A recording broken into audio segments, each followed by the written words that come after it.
Halo semuanya, kali ini kita akan coba untuk diskusi tentang apa itu sebenarnya yang dimaksud dengan tanda tangan elektronik dan juga tanda tangan digital, serta bagaimana cara untuk menggunakan serta pemanfaatannya. Oke, sebelumnya saya coba untuk cari masukan. Sebenarnya dari teman-teman saya, apakah udah paham sih sebenarnya perbedaan dari tanda tangan elektronik dan tanda tangan digital itu? Nah, jadi dari responden yang masuk gitu ya, beberapa menjawab sama tapi banyak yang menjawab berbeda. Tapi apakah memang benar demikian gitu? Nah, kita akan coba bahas di video kali ini. Nah, kalau misalnya kita ngomong yang namanya tanda tangan digital atau tanda tangan elektronik, sebenarnya rujukan utama kita itu adalah UU ITE tahun 2008, nomor 11 tahun 2008. Oke. Jadi di sana ada definisi tapi khusus untuk tanda tangan elektronik. Pasal 12 tuh pasal 1 butir 12 dia bilang bahwa tanda tangan elektronik adalah tanda tangan yang terdiri atas informasi elektronik yang dilekatkan, terisolasi atau terkait dengan informasi elektronik lainnya yang digunakan sebagai alat verifikasi dan autentikasi. Nah, kalau misalkan teman-teman tahu atau temukan beberapa waktu kali ini kan sering dokumen-dokumen yang tersebar di internet oleh kementerian atau lembaga itu sekarang menggunakan yang namanya tanda tangan bahasa yang ditempel. Nah, kalau misalkan dengan definisi ini sebenarnya tanda tangan bahasa yang ditempel itu juga masih masuk sebagai tanda tangan elektronik gitu.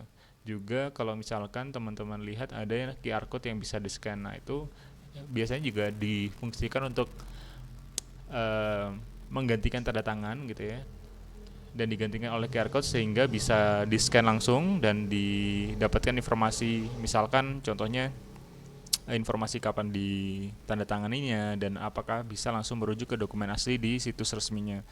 Nah, jadi sebenarnya tanda tangan elektronik itu punya definisi yang cukup luas gitu. Secara tanda tangan bahasa yang di-scan kemudian ditempel bisa, kemudian QR code juga bisa, atau bahkan contoh ekstrimnya ada yang bilang bahwa inisial pun juga bisa dalam email ya, itu juga bisa dianggap sebagai tanda tangan elektronik gitu.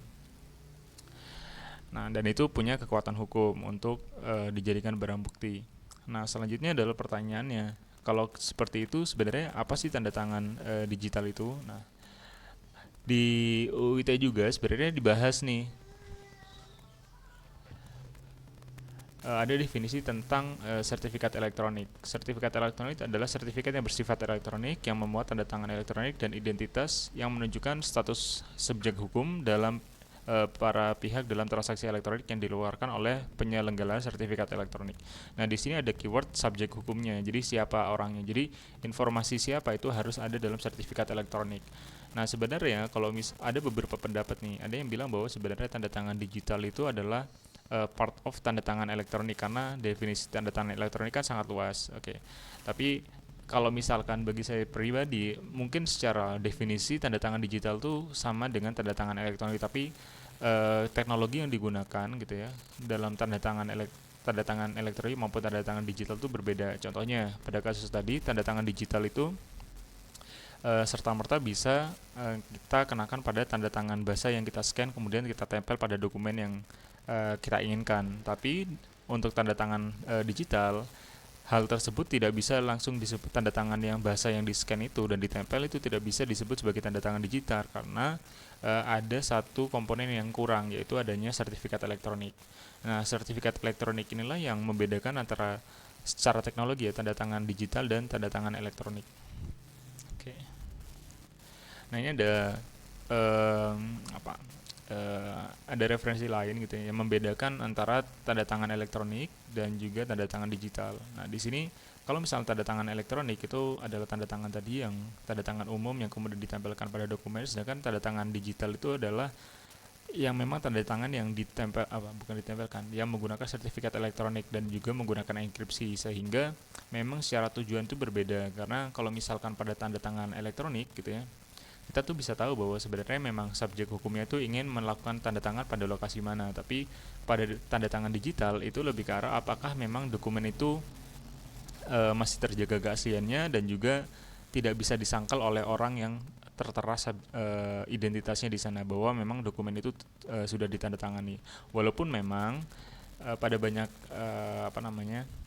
implementasinya pada digital signature itu juga tetap akan ada yang namanya visible signature. Jadi tanda tangan basah itu juga ditempelkan di sana, yang mana akan jadi representasi visible-nya atau representasi yang nampak bagi user gitu ya, tapi tetap dilakukan link atau penyambungan dengan sertifikat elektronik gitu.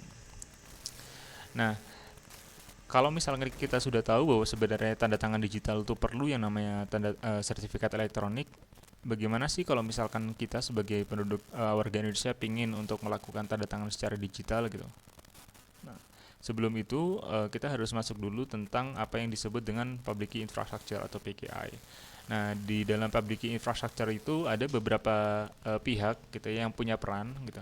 Jadi ada CA itu adalah Certificate Authority, kemudian ada RA itu adalah Registration Authority, kemudian ada VA itu adalah Verification Authority.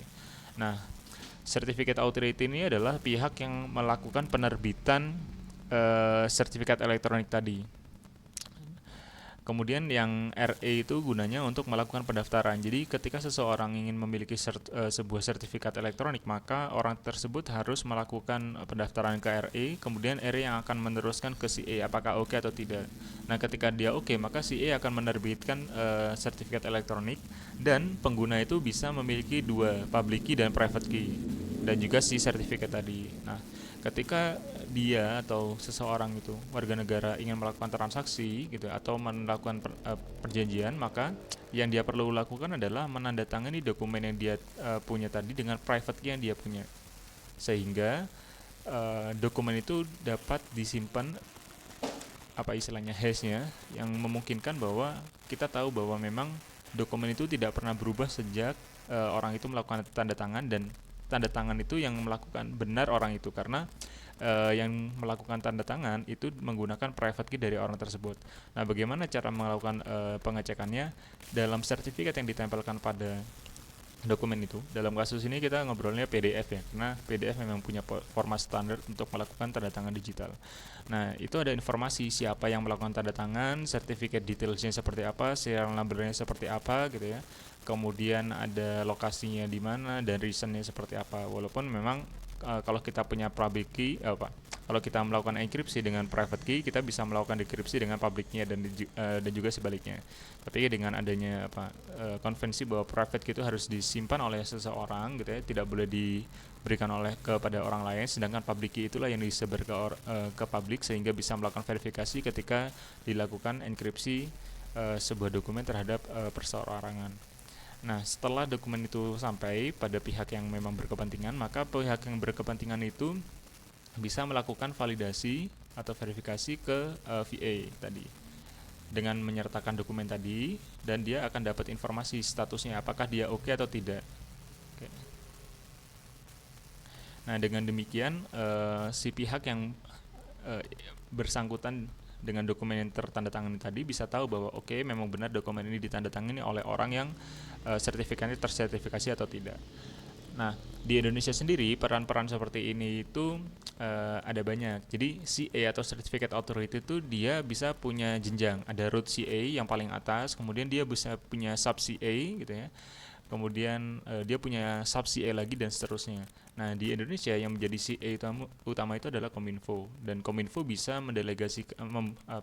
mensertifikasi orang lain untuk menjadi CA, baik untuk internal organisasi mereka ataupun untuk umum dipakai untuk keperluan bisnis. Nah, kalau misalkan ada lembaga A yang sudah menjadi CA yang tersertifikasi oleh Kominfo, maka dia juga bisa berperan sebagai RA, sehingga dia bisa melakukan issue sertifikat elektronik, sertifikat digital kepada perseorangan. Nah, daftar dari penyedia sertifikat elektronik gitu ya, ini ada di webnya Kominfo, tte.kominfo.go.id gitu. Ada beberapa perusahaan yang memang sudah terdaftar.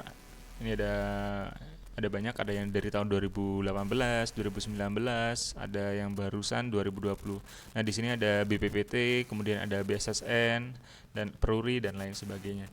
Nah, ini ada statusnya yang terdaftar, ada yang terverifikasi. Dua status itu berbeda-beda tentang hak dan kewajiban yang bisa mereka dapatkan. Nah, itu tentang penyedia sertifikat elektronik. Oke. Nah, lanjut lagi. Oke. Nah, ketika kita berbicara dokumen tadi, dokumen dalam kasus ini adalah dokumen PDF ya. Nah, sebuah dokumen PDF itu ketika dia dilakukan penandatanganan secara digital, maka dia punya yang namanya panel seperti ini ya, informasi seperti ini. Nah, di sebelah kiri itu ada informasi certified by cert the local. Nah, itu adalah pihak yang melakukan penandatanganan.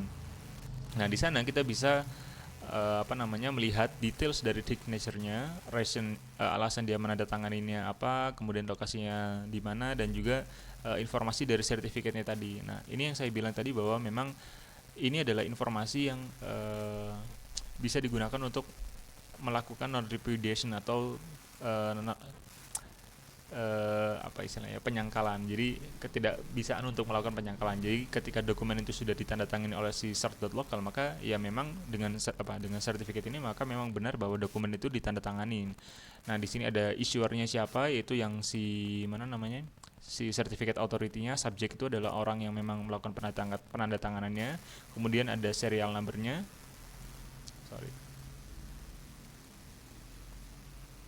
Ini ada serial number-nya, dan sertifikat itu dia punya yang namanya expiration. Jadi ada start validnya kapan dan end validnya kapan. Nah, untuk contoh kasus ini itu adalah sertifikat yang validitasnya udah yang sudah tidak valid karena memang udah expired. Nah, ketika kita punya dokumen seperti ini, kan kita tadi di public infrastructure ada yang namanya RE nih. Nah, RE ini kalau misalkan di Indonesia juga sepertinya juga masih dipegang oleh Kominfo. Nah, dia punya yang namanya verifikasi PDF .ca.or.id. Nah, ini bisa kita gunakan untuk melakukan verifikasi dokumen. Apakah dokumen itu memang ditandatangani secara digital, itu satu hal. Kemudian kapan dia ditandatangani, dan apakah sertifikat yang digunakan untuk menandatangani ini itu benar merupakan sertifikat yang dikeluarkan oleh perusahaan-perusahaan yang sudah terdaftar ataupun tersertifikasi oleh Kominfo. Oke. Nah, penggunaan si sertifikat tanda tangan elektronik di Indonesia udah seperti apa sih? Setahu saya udah ada banyak bukan banyak, ada kementerian yang sudah menggunakan tanda tangan digital untuk internal mereka, tapi juga ada universitas yang melakukan tanda tangan digital untuk ijazah dari wisudawannya. Contohnya ITB kemarin. Nah, ini ada di berita bahwa ITB menggunakan tanda tangan digital untuk menerbitkan ijazahnya. Oke, nah ini. Nah, kita coba lihat contohnya di sini.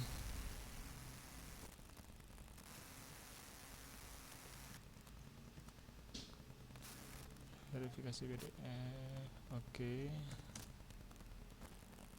Nah, kita coba lihat dulu contoh PDF-nya. Oke, ini saya punya contoh PDF yang masih awal gitu ya.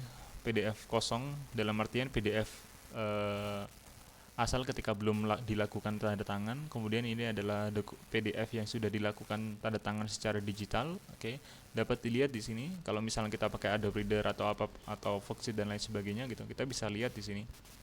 Ini ada informasi yang kita bisa lihat. Nah, yang menariknya adalah tadi saya sudah menyinggung adanya tentang visible signature. Nah, di dokumen awalnya itu tidak ada tanda tangan apapun, tapi ketika kita melakukan penandatanganan secara digital, itu ada QR code di sini. Nah, QR code ini ada yang dimaksud dengan visible signature tadi. Jadi, untuk penandatanganan secara digital itu memungkinkan adanya visible signature atau non visible signature.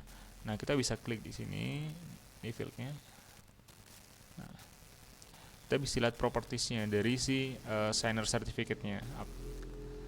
Nah, ini yang saya bilang detail dari sertifikat tadi. Si subjeknya siapa, dalam kasus ini adalah cert.local, kemudian issuernya siapa, si certificate authority-nya, serial number dari sertifikat itu. Jadi kita bisa mengecek apakah serial number ini dengan issuer ini itu memang tersertifikasi, dan kita bisa mengecek apakah subjek ini memang di-issue oleh certificate authority ini. Oke. Ini ada banyak lagi ini. Oke, CRL-nya. CRL itu adalah Certificate Revocation List. Jadi sebuah sertifikat yang sudah dipublish gitu ya, di issue, itu sebenarnya kita bisa melakukan revocation dengan memberikan alasan misalkan tercuri atau dan lain sebagainya, sehingga ketika dilakukan penandatanganan dengan sertifikat yang sudah dicuri itu, maka statusnya akan invalid karena sudah masuk ke dalam database dari sertifikat yang sudah di revoke statusnya, akses statusnya ya. Okay. Nah, ini public key-nya. Nah, ada informasi-informasi seperti itu. Oke. Nah, pertanyaannya adalah kalau misalkan kita punya PDF yang masih kosong seperti ini, gimana sih sebenarnya caranya untuk melakukan tanda tangan secara digital? Nah, ada banyak cara sebenarnya ya. Yang pertama tadi dengan mendaftarkan diri ke Registration Authority, kemudian kita mendapatkan sertifikat digital dari CA, kemudian melakukan tanda tangan baik dengan melakukan coding sendiri atau dengan aplikasi-aplikasi seperti Foxit, Adobe Reader dan lain sebagainya. Nah, aplikasi-aplikasi seperti itu bisa melakukan tanda tangan secara digital. Contohnya kalau misalkan kita pakai Foxit. Nah, cara dia melakukan tanda tangan tuh banyak. Kita bisa melakukan tanda tangan di Protect, dengan digital ID atau ID digital, yaitu sertifikat yang kita punya tadi, atau kita juga bisa menggunakan third party. Contohnya adalah DocuSign. Jadi yang menandatangani sebenarnya adalah DocuSign dengan identitas kita gitu. Nah, itu juga sama-sama valid. Nah, kalau dalam kasus ini kita bisa melakukan tanda tangan dengan digital ID. Sign aja di sini, place signature-nya, coba. Kemudian kita bisa pilih si tanda tangannya itu mau atas nama siapa. Nah, ini ada banyak. Kita coba ke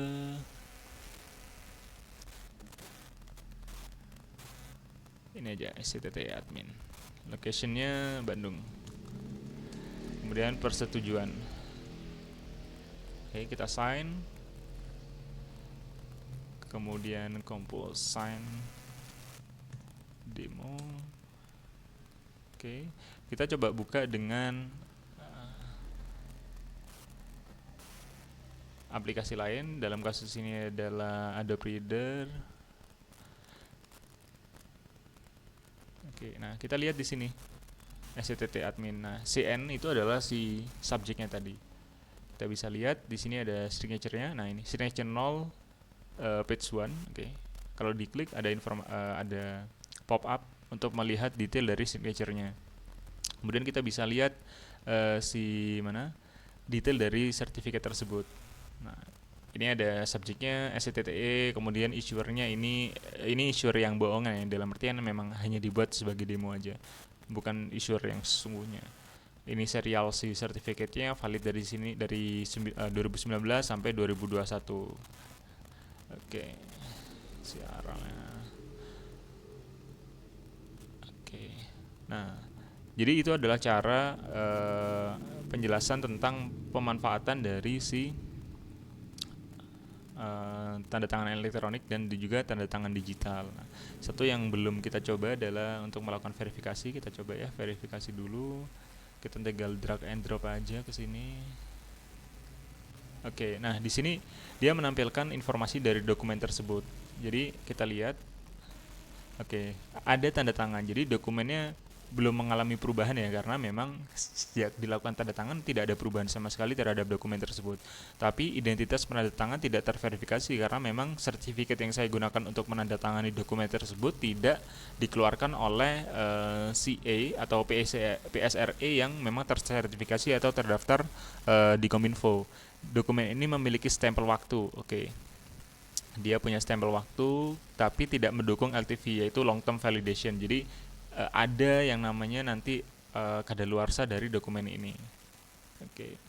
Nah, sekarang kita coba bereksperimen bagaimana kalau misalkan dokumen yang kita sudah tanda tanganin tadi itu kita modifikasi.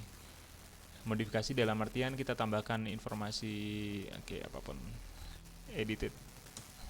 Kita save lagi, Kemudian kita coba validasi lagi. Verifikasi lagi di sini. Belum mengalami perubahan. Ntar coba jangan yang gini. Highlight.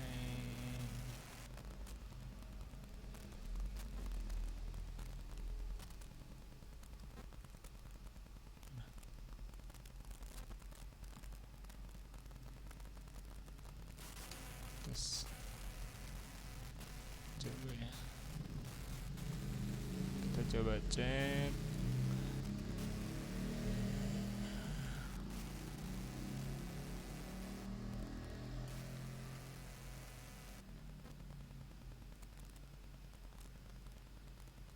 Oke, ini karena annotation. Ntar kita harus ganti ke yang lain, nggak boleh annotation.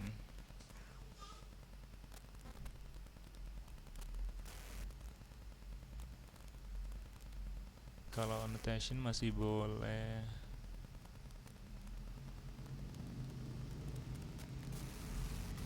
Oke, ntar kita coba cari yang lain. Gimana caranya? Edit PDF.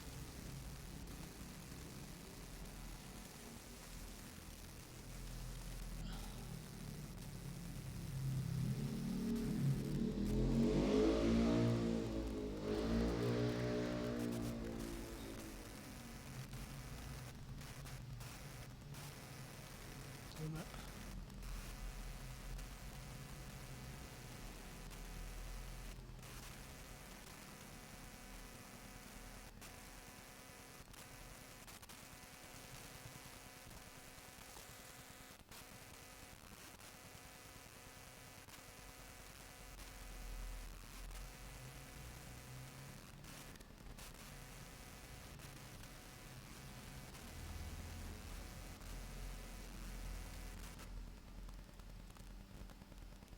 Coba kita validate all.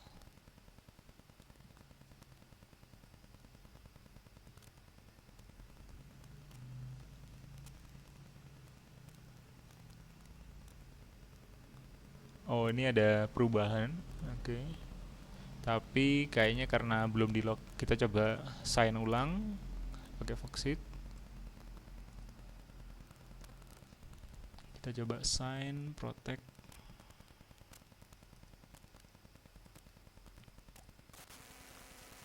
Kemudian kita log after sign.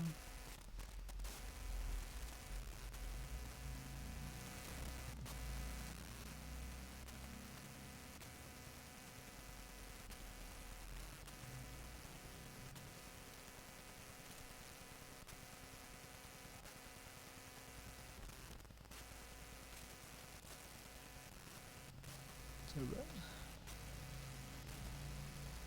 Sama deh.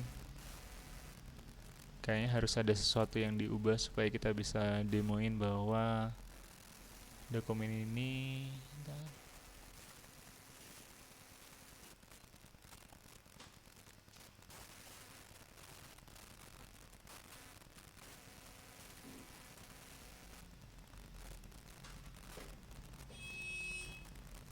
Coba view form.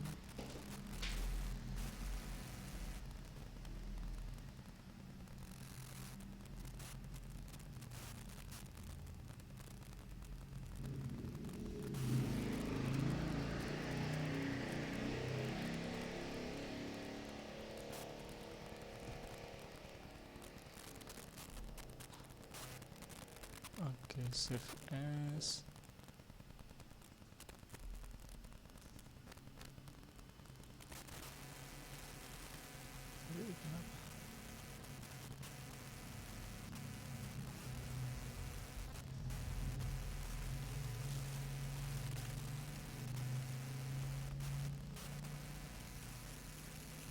Coba kita tambahin dokumen ini.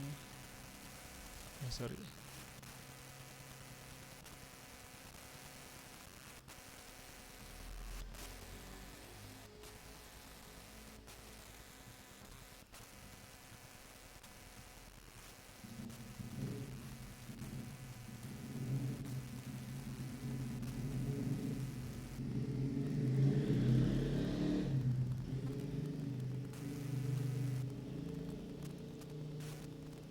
Ya, nggak jadi deh.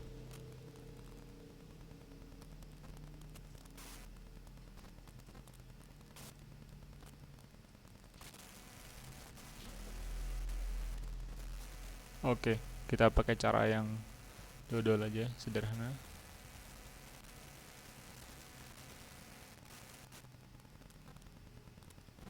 Oke, kita edit satu atau kita tambahin.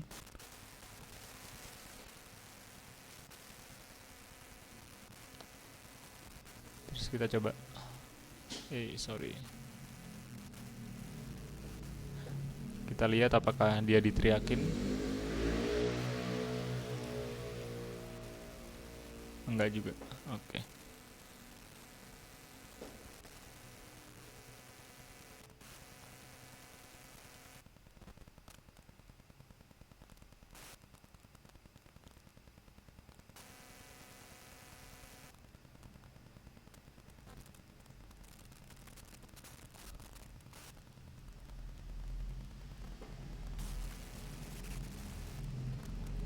Oke, paling itu dulu sementara buat kali ini. Eh, kita belum bisa ngedemoin gimana kalau misalkan dokumen itu diubah gitu. Tapi kalau misalkan dokumen itu diubah, kemudian kita verifikasi lagi, pasti akan diteriakin bahwa udah ada perubahan di sana. Oke, sekian dulu. Terima kasih.